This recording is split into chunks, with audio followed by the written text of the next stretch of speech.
What's going on, everyone? Today is November 14th, 2023. Welcome to the Invested in Hockey podcast. My name is Anthony Santini, joined with Eric Wilson. And today we are joined with our roommate, Andrew Murray, who will be having a later segment. So welcome to the podcast, Andrew. But without further ado, we're going to talk a little bit about the NHL season, everything that happened last week, and just building off of our conversations. Yep, super excited to have Andrew on later.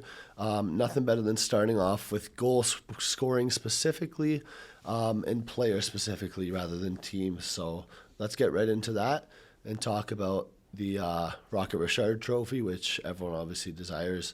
What are your thoughts on how the first kind of 20 games have panned out for goal scoring? Yeah, so I felt that this year has just been a lot of, pucks going in the net, lots of goals, lots of great goals at that. Right now, our top 5 goal scorers are Kyle Connors, Sam Reinhart, Kucherov, Brock Besser, and maybe the greatest goal scorer in NHL history. Could be. Maybe in 10 years we could have that conversation. But Austin Matthews leading the charge with 13 goals, just one ahead of Brock Besser. It's pretty interesting to me because there has been a lot of goals this year. And at that, there's been a couple players that lead this charge and are chugging away, going for that Rocket Richard Trophy that usually aren't even anywhere near the conversation. Yeah, talk about a streaky start to the season. It's not like we've seen that many consistent goal scorers, right? Like we talk about guys who've scored hat tricks. I think Besser has 6 goals against the Oilers, for example. Yep. Matthews has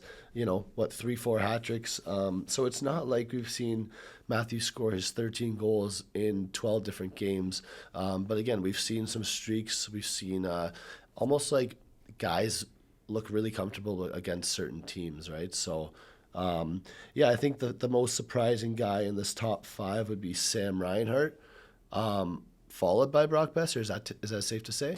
I think it's weird seeing Brock Besser as number 2 in goals in the league, just because last year he was borderline a 4th-line player, was he not? He was playing that third line though in Vancouver. Yeah, you can't say borderline 4th though. I'd say borderline second, third line. I don't know. It was weird because last year it looked like he lost his stride a little bit, and then with this Vancouver team playing so well this year, he's kind of with Pettersson and Hughes and Demko in that conversation for the most valuable players in that organization. But a little bit surprising seeing him at the top. Another player that I see kind of maybe back in his goal-scoring form is Chris Kreider. We know 2 seasons ago he had that I think he had 50 goals, right? Yeah, and he was in that conversation too. Crazy year. That was a crazy year, yeah. Yeah, so to see him back is always exciting. A couple players on that team maybe we'll get into later. One more guy who's really starting to find his form, Lafreniere, who looks really good. Maybe not leading with goals, but really looking good. And, I don't know. I think it's a good year for goal scorers. It's a good year to be a goal scorer and definitely a bad year to be a goaltender. Yeah, honestly, that's the thing about goaltending. We'll probably talk about goaltending a little later on, but one thing I should mention, I was looking at my fantasy matchups this morning, and I saw this headline on Yahoo Fantasy saying that Ilya Sorokin's dropped his last 4 starts, and it's just a little sad to see a Vezina candidate lose 4 games in a row. Yeah. So again, let's stick to the goal scorers here, but so many surprising guys on this list. We have Frank Vatrano at 11 goals.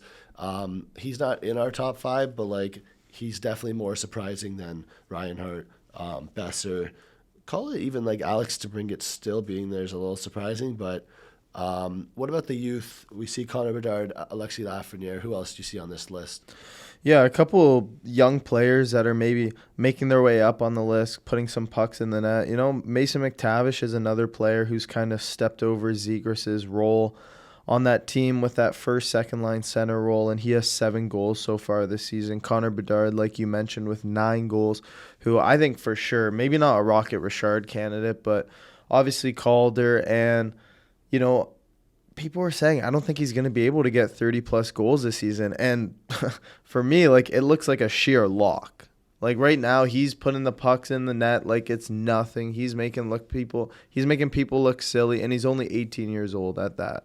It's nuts because it's just he does it, and then it's we see it being posted, we see it everywhere, but you can't really hate on it, right? You can't because he does it, whether it's against Florida, whether against a weaker team, like he's doing it. And 9 goals, you got to respect that. So I see a lot of guys in this 8 goal range too. I see like some names like Cam Atkinson, Jaden Schwartz, and like obviously 8 goals, you can't be like wow, wow, wow. But honestly, like that really adds a splash to a team and really helps them start their year off strong. Oh, Right? definitely. Like you talk about someone like Cam Atkinson. I don't even know if you said Eriksson Ek as well, Jaden Schwartz, maybe second, third line players that are playing a little bit of a bigger role for their team right now. And they're producing. I was talking to you last week. We were chatting, and I said Travis Konechny when I watched that game against Buffalo.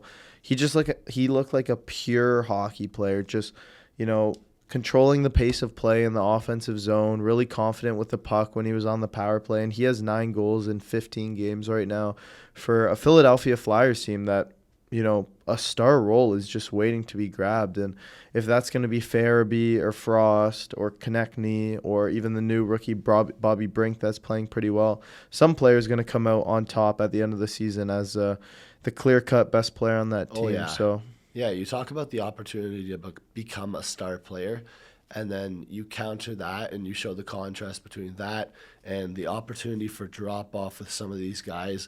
Hate to be negative, but you see a guy like Zach Hyman in there, and you see a guy like Tyler Toffoli in there. They both have, I think, 8 goals, and it sucks, but they're not both going to absolutely step up here. We have a guy like Jack Hughes out that's really going to lower Toffoli's production, whether that's from a regular standpoint, even a fantasy standpoint. But yep.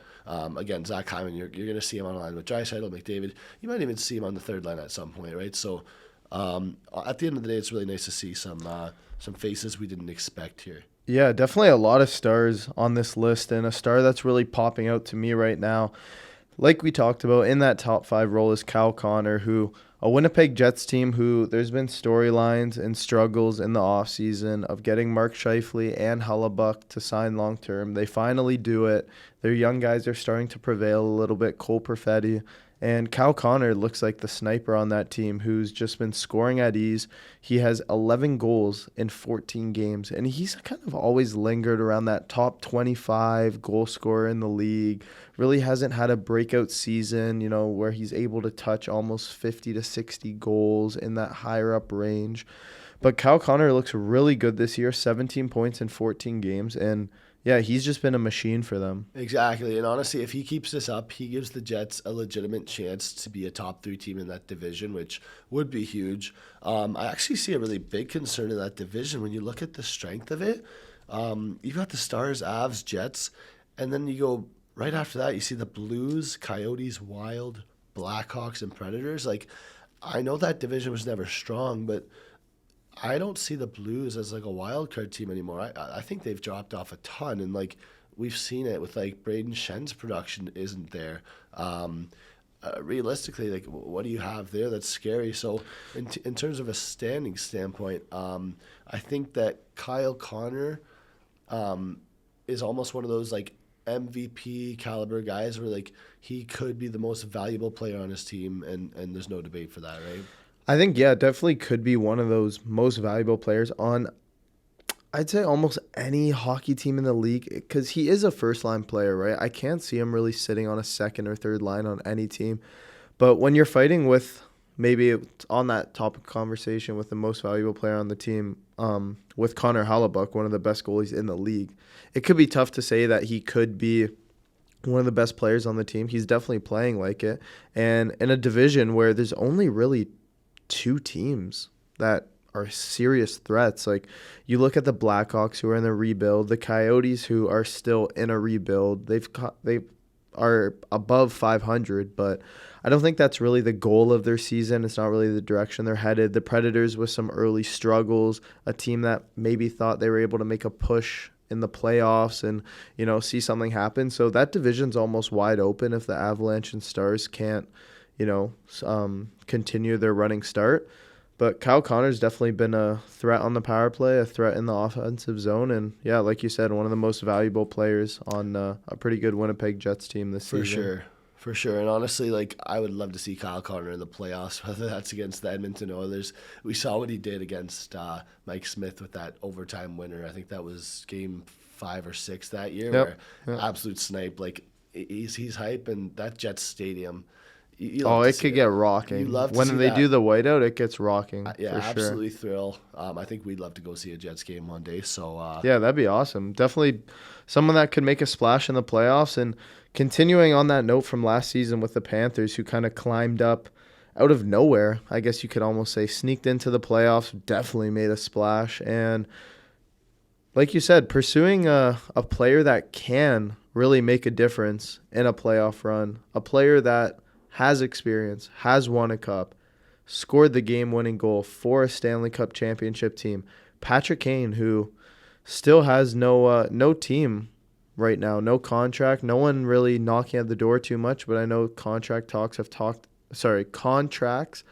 talks have started to heat up a little bit in the last couple weeks as he started to continue his rehabilitation. But yeah, the Florida Panthers definitely interested in him. yeah, so I guess if we look at Kane, a few weeks ago on our podcast, we didn't know this, but he wants to stay in the East, which makes the Panthers a legitimate top choice for him, right? And whether or not he's going to have star players around him, I think the Panthers could be a fit. It's really up to him, but why don't we look at kind of their lines and see where he would fit in?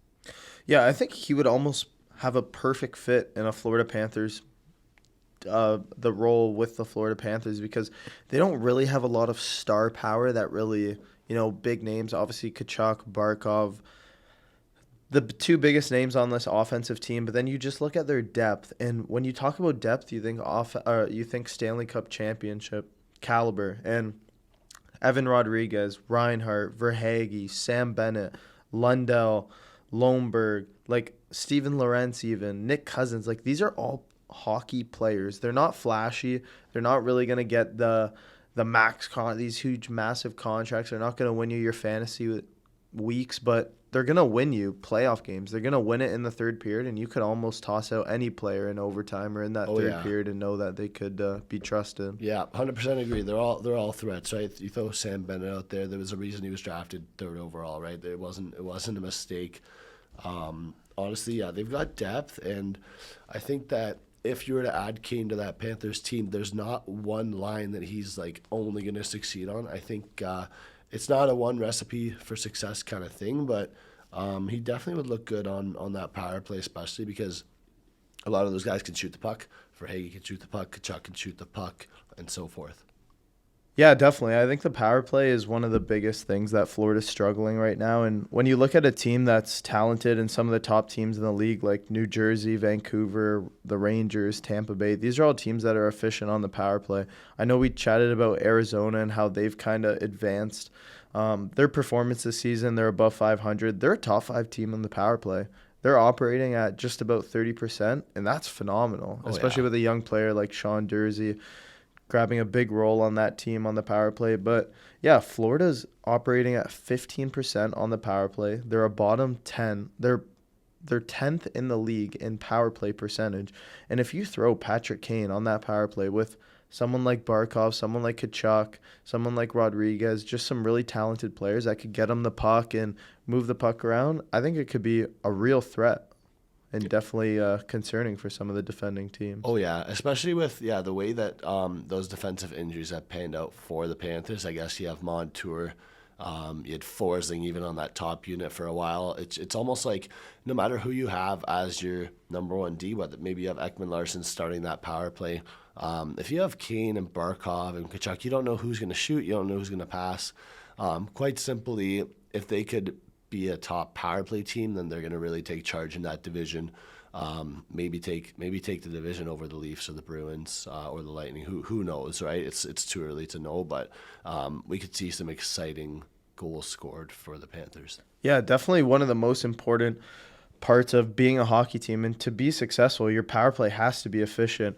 A player that you've talked about that pretty much grabbed the keys, grabbed the car, and drove away with the power play is Erik Karlsson. And for the Pittsburgh Penguins, a team who's always kind of lingered around, the playoffs, being a top team, being a Stanley Cup contender, I found the past 2 to 3 seasons they haven't really had a staple role in this league. I've always kind of seen them a little all over the place. Are they bad? Are they good? Are they a contender? And, adding Erik Karlsson this summer just kind of propelled them to a Stanley Cup caliber offensive power play, if you want to say, even defensively, adding the player that just won the Norris. I haven't really seen that too much, but yeah, your thoughts? Like honestly, I guess the way to put into perspective is like high risk, high reward, right? And like again, you see a lot of teams who don't want to take that high risk and don't want that high reward out of it. And like honestly, adding Erik Karlsson totally was high risk. We might see that negative impact like we talked about a few weeks ago with that drop off of Chris Letang, right? We're seeing a drop off in his production, but we're seeing a propelling Erik Karlsson who could be a Norris candidate again if he keeps this up. I don't think either of us expect that 100-point pace, but 70 points, it still could be a Norris candidate 100%, right? So I definitely think Karlsson is the guy in Pittsburgh. And again, 13-13 plus 7. We want to see a good Pittsburgh team with Crosby being happy, Malkin being happy. It's not going to last forever in Pittsburgh, right? So Yeah. Yeah. Yeah, they're win now mode. And I don't know if I heard you correctly, but you think that Karlsson could be a Norris candidate again? Yes, I honestly think that like when you look around the league, you have obviously you guys like Cale Makar, Rasmus Dahlin. A lot of those guys though are young and like they're prone to these mistakes. You got to remember Karlsson's been there, done that. We know he wants to be the guy in Pittsburgh, but again, I think he has like that leadership role that we don't get to see when it comes in the locker room. He's not injury prone. I know he's dealt through a few injuries. I call it like 2014, 2015. In the last couple of years, though, he's been good. He's healthy. He has confidence on the ice, and that's what you want to see. Yeah, I think that's a hot take. I don't know if I think that Karlsson could win the Norris again, but crazy hot take. No, you can't call it. I'm sorry, but you can't call it a hot take if he just won the Norris last year. You can't call it a hot take. I don't know, man. I thought it was almost a luck. It's weird to say, but I thought that it was almost lucky that he won. Like one of the worst plus minus in the league. I know he put up a lot of points. I just don't. I don't love the comment like with players like Cale Makar, Dahlin, Quinn Hughes. I think Quinn Hughes is a player that's running away with it, but I agree. I truly think though that's like where the whole fan favorite thing comes in because again, people don't love Karlsson and say, "Oh, Karlsson's my favorite defenseman. I love this guy who was on the Sharks last year. Now I'm a Penguins fan. I love Karlsson." Of course, everyone's gonna like Rasmus Dahlin. Like we were saying last year, like I would have loved Dahlin to be in that top 3 conversation, which maybe he should have been. But yeah, moving on. Yeah, moving on. More hot takes and welcoming our good friend and roommate Andrew Murray to the podcast. So pretty much for this segment, Andrew will be giving us some of his hottest takes, what he watches in the NHL, what he sees and what he thinks, and pretty much what we're going to chat about it. We're going to talk about it together. And welcome Andrew Murray to the pod. Hello, and thank you for having me on. Yep. Honestly, like, thank you so much for joining, Andrew. This is our first time having our special guest on. Growing up, I knew you. I know you're a big hockey guy. Honestly, you watch hockey. Not only do you watch hockey, but you're a big stats guy, analytics guy. We have big debates, but honestly, I'd love to hear more of your hot takes, and we're going to respect them at least on this podcast and see how they pan out for the rest of the year. So let's get started with your first hot take here. All right, yeah, so I have 4 blazing hot takes. And the first one is related to Erik Karlsson, and that is his team, the Pittsburgh Penguins. They will miss the playoffs for the second year in a row. Interesting. I'd love to hear your thoughts on that. Wow. You know what? Because we're on this topic of the Penguins, we've obviously been talking about them for a few minutes, but there's a bit of that, okay, the Metro is probably the second best division in the league. You have teams that are like better than the Penguins, but you don't have teams that are more experienced than the Penguins, right? You have teams that are better, call it better depth, better defense. The thing that speaks out to me is that Carolina Hurricanes team, which I'm always scared of, for example, just Brett Pesce, Jacob Slavin. They have such good defenders. But I don't know what I think about. What about you, Anthony? Yeah, it doesn't look like you're too happy with that comment. I totally agree with Andrew Murray. I think the Pittsburgh Penguins are missing the playoffs. I think the Metro are you laughing? I think the Metro is one of the strongest divisions in the NHL, like we talked about. The only thing that worries me with this take is the goaltending in the Metro is not that strong. We see the New Jersey Devils who are having trouble, the Carolina Hurricanes who are having trouble. So that's the only way I think that the Pittsburgh Penguins could make a splash in that division. If Yari or however you want to pronounce it can heat up and find a groove, I think that the Penguins could really be a Stanley Cup contender. It's ridiculous. I don't agree at all, honestly. Like, to be honest with you, Ilya Sorokin's in that division, man. You can't say that there's weak goaltending. Like, I know. Sorokin, Shesterkin, Jari's. You can call What him other mid, goalies? What other but, goalies? like, Besides Sorokin and Shesterkin. I don't know, Darcy Kemper. I don't know. I honestly, I'm a little speechless. I think we're gonna have to talk about this later, but let's move on to our second take. Right. Yeah, let's bring it back to Andrew here. All right, well, yeah, I definitely agree with Anthony. I do not think they're making the playoffs, but Eric, you can have your own opinion. The second blazing hot take that I have for you guys is that although only 18 years old, Connor Bedard will single-handedly carry the Hawks into a wild card spot. I'd love to hear your take on this. Wow. Honestly, that take is more glazing than my my one about Vegas losing to San Jose last week. Like that take is honestly worse than a lot of those takes that I've heard. I don't know what to say about that other than like you gotta kind of go check out their roster, go check out their system. Yeah, what do you think, Anthony? I agreed with Andrew. I just think this take is way too hot for me. I know Bedard's been playing well. He does have his 9 goals. He has a couple apples, and he does look good. I think it's not a debate that, Connor Bedard's going to be a bust. It's just I don't think they're ready right now. They don't have enough talent around them, and their power play is just brutal. Bottom 5 in the league, 10% power play percentage. So this is a take I'm gonna stay away from and definitely disagree with. Yeah, I'm gonna disagree as well. Let's turn it to his third hot take here. Okay, well, you guys can think whatever you want, but on my third hot take, I'm saving my last hot take for the end because it is the hottest of takes. But this take is related to the Toronto Maple Leafs. John Klingberg will not finish the season with the team. I'd love to hear your thoughts. Wow. Yeah, I think it's definitely weird to say and think that Klingberg wouldn't finish with the team. I'm just processing this. All summer, especially like when he first announced that he was coming to the team, it felt as if, he was going to be the cornerstone to the defense, and play the biggest role on the power play. They signed him to play the power play, but I don't agree. Like, I don't know how I feel about this one. It's weird because things could change so fast. You remember last season, the start, you see the Leafs team, and then you look after the trade deadline. It's almost like they look completely different. They did make some big changes. So I think it's definitely possible. It's just I don't see another team attacking and going after John Klingberg, especially with how bad he's been playing.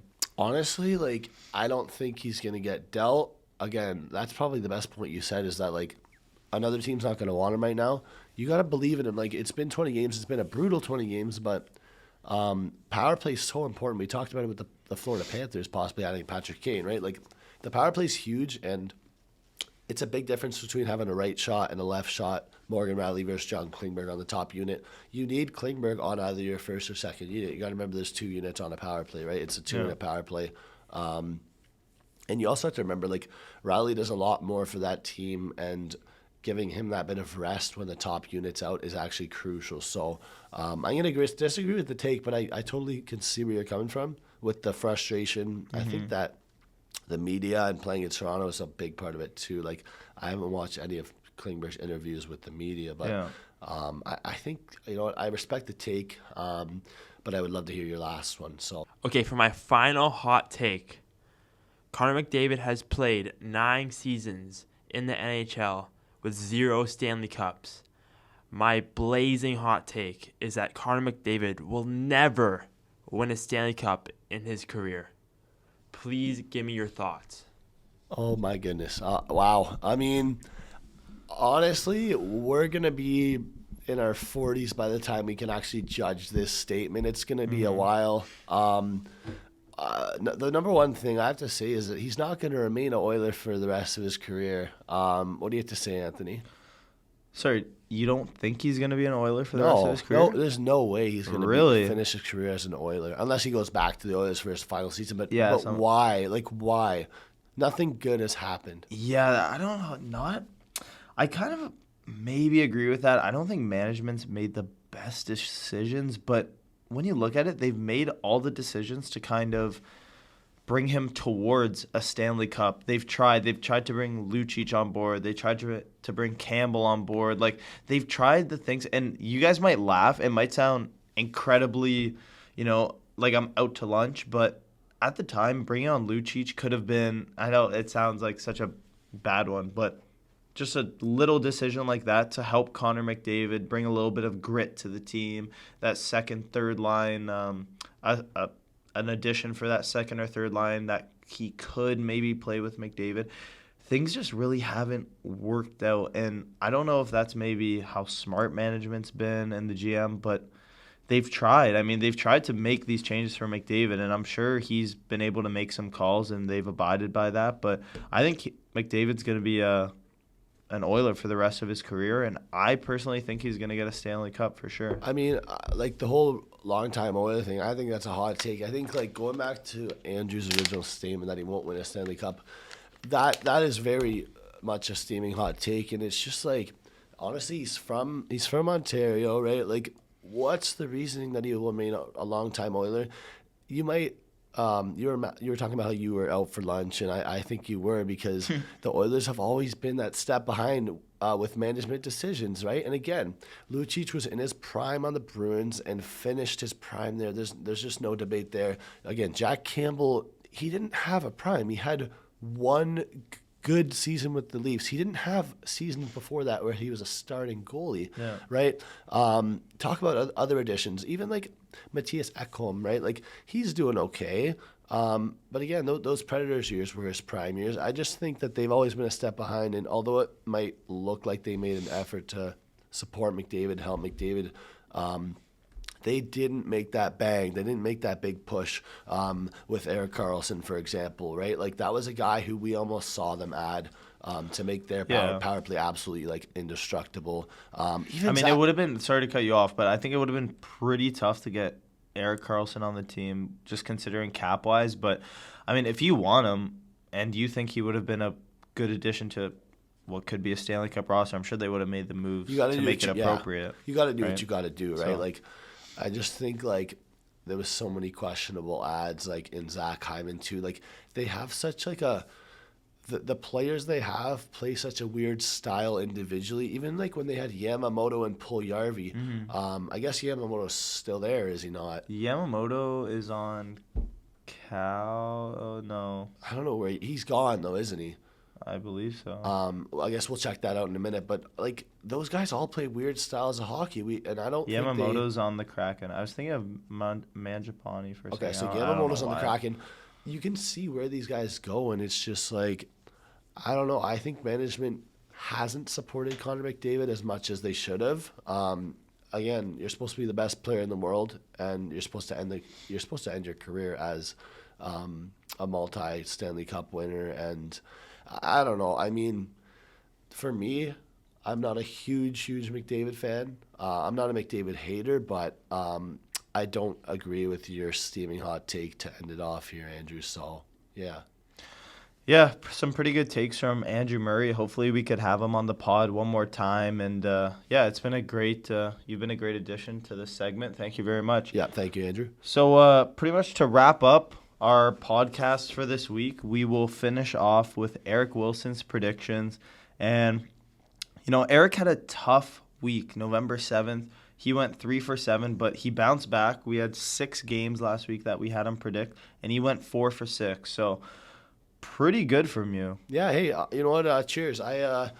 First thing I have to say here is I did not fully believe in my heart that the Sharks would beat Vegas, but I also am a big hot take guy, and I'm gonna own up to it and say they absolutely got destroyed, and it looks bad on me. But going 4 for 6, I'm happy. And yeah, I'm looking forward to this week. We'll try and go 6 for 6 or 7 for 7, whatever you have planned. All right, so here we go. We have to start us off Tuesday, November 14th, the Vegas Golden Knights at the Washington Capitals. You know what? I'm gonna go with Vegas here. They're amazing. I think Aiden Hill's gonna get the start. I don't know who's starting, but I'm gonna go with Vegas here. They have Logan Thompson and Lindgren both confirmed. All right. I mean, yeah, with Lindgren over Kemper, I'm gonna go with Logan Thompson, and the Vegas Golden Knights take that one. Sweet. All right, next up we got Wednesday, November 15th. We have the Seattle Kraken visiting the Edmonton Oilers. Oilers are gonna take this one, especially at home. They played well last night. They looked good, especially seeing Evander Kane score a goal was great. So, yeah, Edmonton's going to take that one. Yeah, sweet. Thursday, November 16th, we have the NHL Global Series, the first game of it in Sweden, the Detroit Red Wings against the Ottawa Senators. Oh, my goodness. You know what? I'm going to go with the Ottawa Senators here. I think that's going to be a good game, especially the whole DeBrincat facing his old team. But I think the Sens take this one. I think Korpisalo needs to step up here. On Friday, we have the Sabres visiting the Winnipeg Jets. I'm going to go with the Sabres here. I think they got a good team. They need some big wins here. Saturday, the original six battle, Montreal Canadiens versus the Boston Bruins. Bruins at home. Honestly, the Bruins need that revenge after that overtime loss last week. Let's go Boston. There we go. Then we have on Sunday, November 19th, the young Connor Bedard, Chicago Blackhawks hosting the Buffalo Sabres. I'm going to go with Buffalo again here. They're going to get their 2 wins that week that you were asking me about. There we go. And to wrap it up, we have on Monday, November 20th, the LA Kings at the Arizona Coyotes, Mullet Arena. Oh, man. We talked Mullet Arena here. LA's going to win. I can't be taking dogs like the Coyotes here, so yeah.